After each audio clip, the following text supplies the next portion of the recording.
রমজানের দ্বিতীয় সপ্তাহ থেকেই বন্দরনগরের বিভিন্ন শপিং মলে বেচাকেনা বেড়েছে।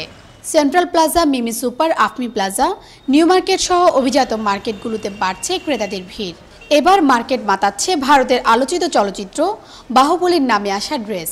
এছাড়া জনপ্রিয় বিভিন্ন টিভি সিরিয়াল ও বিভিন্ন হিন্দি সিনেমার নামে জমকালো পোশাক এসেছে বাজারে।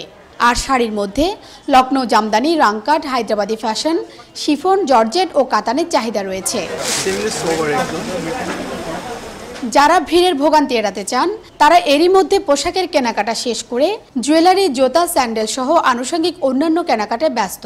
কাপড় কেনা শেষ, এখন জুয়েলারি আর কসমেটিক বাকি, ওটাই নিতে আসলাম। জুতা কিনলাম আর একটা স্যান্ডেল কিনলাম। মেয়েদের জন্য 3 পিস কিনেছি। তবে বেশিরভাগ ক্রেতাই বিভিন্ন মার্কেটে পছন্দের পোশাক খুঁজে বেড়াচ্ছেন।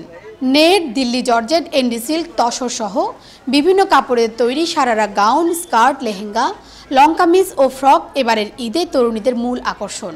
ঘোরাঘুরি করব, পছন্দ হলে কিনে নেব। দিল্লি জর্জেট দেখতেছি, তো ভালো লাগতেছে, ওনাদের কালেকশন অনেক ভালো। দেখতেছি আরো কিছু কেনা হয়েছে, আরো কিছু কিনবো। আরো 2-1 দিন পর থেকে ভালো বিক্রির আশা করছেন বিক্রেতারা। মোটামুটি বেচা কিনা টুকটাক হচ্ছে, কারণ বৃষ্টি বাদল। সবে বেড়াতের পরের থেকে আমাদের সেলটা শুরু হয়, বাট এবছরও দেখলাম তেমনটা রেসপন্স নেই। গত সপ্তাহ থেকে এই সপ্তাহটা মোটামুটি একটু কাস্টমার বেড়েছে। সেল হচ্ছে, ইনশাল্লাহ ক্রেতা আসছে, নিয়ে যাচ্ছে।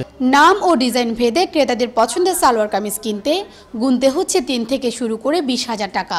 শাড়ির দাম মান ভেদে 2 থেকে শুরু করে 1 লাখ টাকায় বিক্রি হচ্ছে। শিউলি শবনম, 21 টেলিভিশন, চট্টগ্রাম।